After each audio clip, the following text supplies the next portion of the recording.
व्यर्थ है। मेरे पिता के हत्यारे धृष्टद्युम्न को सोते में मारने के फलस्वरूप यदि मुझे कृमि कीट का भी जन्म लेना पड़े तो भी वह मुझे प्रिय होगा।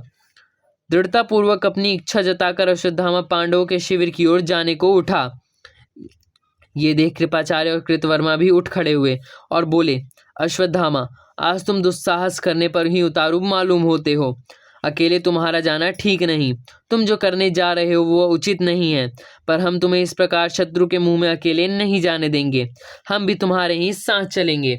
ये कहकर कृपाचार्य और कृतवर्मा भी अश्वत्थामा के साथ हो लिए। आधी रात बीत चुकी थी। पांडवों के शिविरों में भी सभी सैनिक मीठी नींद में सो रहे थे।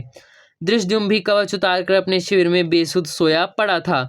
इतने में अश्वत्थामा और उसके दोनों साथी वहां आ पहुंचे।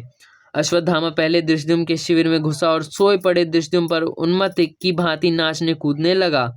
अश्वत्थामा के पैरों तले कुचला जाकर धृष्टद्युम्न तत्काल ही मर गया। इसी प्रकार सभी पांचाल वीरों को अश्वत्थामा ने कुचल कर भयानक ढंग से मार डाला और फिर इसी प्रकार द्रौपदी के पुत्रों को भी एक एक करके हत्या कर दी। कृपाचार्य और कृतवर्मा ने भी इस हत्याकांड में अश्वत्थामा का हाथ बटाया।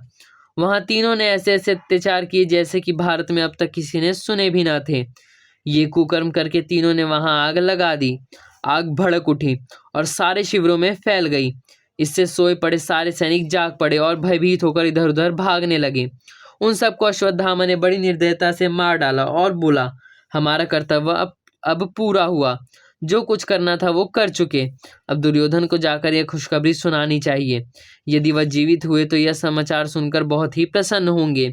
ये कहकर तीनों स्थान की ओर चले जहां दुर्योधन पड़ा मौत की घड़ियां गिन रहा था।